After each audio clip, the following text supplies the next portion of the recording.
परमात्मा का ध्यान कैसे करें? परमात्मा का ध्यान करने के लिए सभी संतों महात्माओं ने हमें शुरू से ही प्रेरित किया है और हम संतों महात्माओं के बताए गए तरीके के अनुसार ही ध्यान करना चाहते हैं और करते भी हैं, लेकिन हमारा ध्यान आज्ञा चक्र पर नहीं टिकता। इसके लिए बहुत सारी विधि भी बताई गई हैं, लेकिन सबसे बड़ी बात है कि फिर भी हम खाली हाथ ही रहते हैं और थोड़ी समय के लिए यदा कदा ही हमारा ध्यान आज्ञा चक्र पर ठहरता है।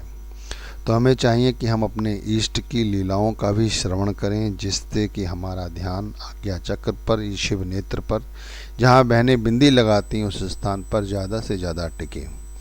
जब ये ध्यान हमारा इस आज्ञा चक्र पर टिकने लग जाएगा तब इसके अनगिनत फ़ायदे हैं, अनगिनत लाभ हैं। जब आप जैसे जैसे आपका ध्यान एकाग्र होगा वैसे वैसे आपको इसका पता चलता जाएगा।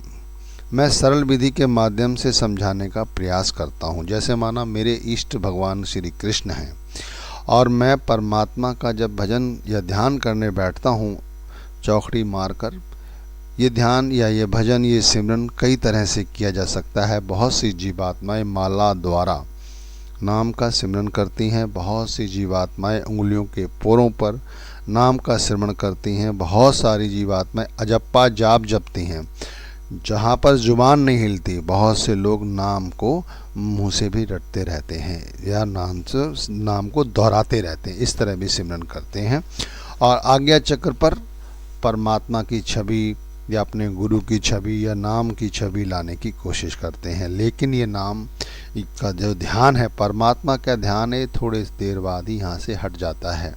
जैसे बताया, आप भी इस बात को अनुभव करते होंगे कि ध्यान कहीं और भटकने लग जाता है, लेकिन हम नाम जपते रहते हैं। तो इसे किस तरह से सही दिशा दी जाए? तो मैंने कहा लीलाओं का श्रवण करके। जैसे कृष्ण इष्ट हैं और कृष्ण के लिए हम जब बैठे हैं, उनका नाम जप रहे हैं, नाम कुछ भी हो सकता है, ध्यान रखिए, परमात्मा का नाम है, नाम कोई भी हो सकता है। अब इष्ट माना आपके भगवान श्री कृष्ण हैं, तो आप इस तरह भी नाम को जपते रहें कि भगवान श्री कृष्ण ने अब बंदी गृह में अवतार लिया है। माँ देवकी, वासुदेव किस तरह से भौचक्के रह गए उनकी अद्भुत लीला देखकर। सारे के सारे जो बंदी गृह के सिपाही थे सब सो जाते हैं, मूर्छित हो जाते हैं और गेट खुले होते हैं। भगवान को सूप में रखे वो यमुना नदी के निकट पहुंचते हैं। यमुना बहुत वेग के साथ बह रही है, रात्रि है, अंधेरा है, उसके बावजूद भी एक पिता अपने पुत्र की एक तरह से श्वासों को रक्षा करने के लिए उसके अंदर चल पड़ता है। बारिश हो रही है, भगवान उसमें सूप में हैं। आप सोच सकते हैं किस तरह से परमात्मा की रक्षा करने के लिए, परमात्मा की रक्षा करने के लिए जो संसार की रक्षा करता है, उस पर पानी की बूंद न गिरे, स्वयं से स्नांग जी ऊपर आ जाते हैं। फिर उस तरफ जाकर वो यशोदा के पास, माँ के पास में लेटी उस कन्या को उठाकर उस पुत्र को वहाँ लिटा देते हैं। फिर बाद में उनका वहाँ आ जाना, फिर भगवान का उनकी लीलाओं का श्रवण करना, किस तरह से उनके दर्शन करने के लिए स्वयं भगवान शिव दरवाजे पर एक साधु का वेश धारण करके पहुँचते हैं। इस तरह उसके बाद में उन्होंने पूतना का वध किया। फिर बच्चों के साथ, अपने साथ पाठियों के साथ खेलते हुए उन्होंने मक्खन चोरी की अच्छी अच्छी सुंदर सुंदर लीलाएं रची। उसके बाद उन्होंने खेलते हुए खेल खेल में उस काली नाग का उन्होंने नाथ किया।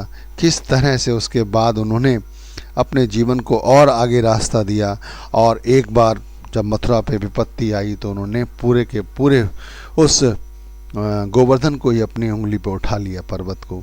ये सारी लीलाएं ऐसे आप स्मरण करते जाएं, भगवान का नाम भी जपते जाएं, तो आपकी आंखों से अश्रु बह उठेंगे प्रेम के साथ, श्रद्धा के साथ, विश्वास के साथ, और आपका सिमरन भी जी का त्यों चलता रहेगा।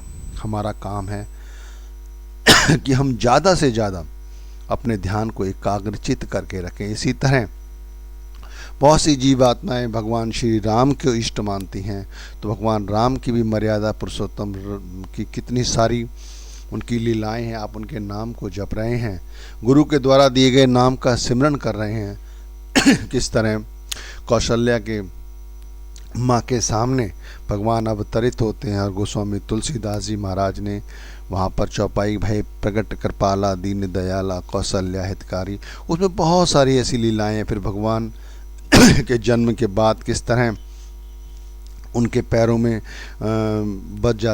घुंघरू बंधे होते हैं, वो चलते हैं, उनके पिता देख के हर्षित होते हैं।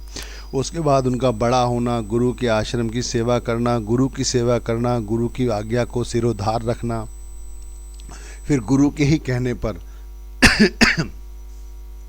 वो ताड़का जैसी राक्षसनी का उन्होंने वध करना और स्वयंवर में जाके बड़े बड़े सूरवीरों का घमंड चूर करना और सीता के साथ स्वयंवर करना। फिर घर आकर उन्होंने किस तरह माँ कैकेयी के वचनों को सिरोधार रखा और 14 वर्ष के लिए वनवास चले गए। वहाँ भी उनकी अनगिनत जीव लीलाएँ हैं। किस तरह से उन्होंने सुग्रीव के साथ मित्रता की, अपने भक्त हनुमान के ऊपर कृपा की, अहिल्या जैसी नारी को तारा जो शिला बनी हुई थी, और बाद में उन्होंने लंका पति रावण का संहार किया, सारे राक्षसों का उद्धार किया। इस तरह जब आप सिमरन करेंगे तब आपका सिमरन बहुत लंबे समय तक चलेगा। इससे फ़ायदा क्या होगा? आपका ध्यान इकट्ठा होगा और आप सरल बनेंगे।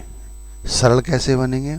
जब आपके साथ कोई वार्तालाप करेगा तो आप प्रभु की लीलाओं में उस समय भी मग्न होंगे, प्रभु को याद करते होंगे, संसार में जीते होंगे लेकिन ध्यान परमात्मा में होगा।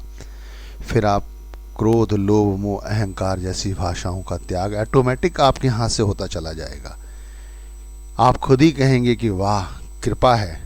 तो परमात्मा का ध्यान की सबसे सरल विधि है उनकी लीलाओं का श्रवण करो।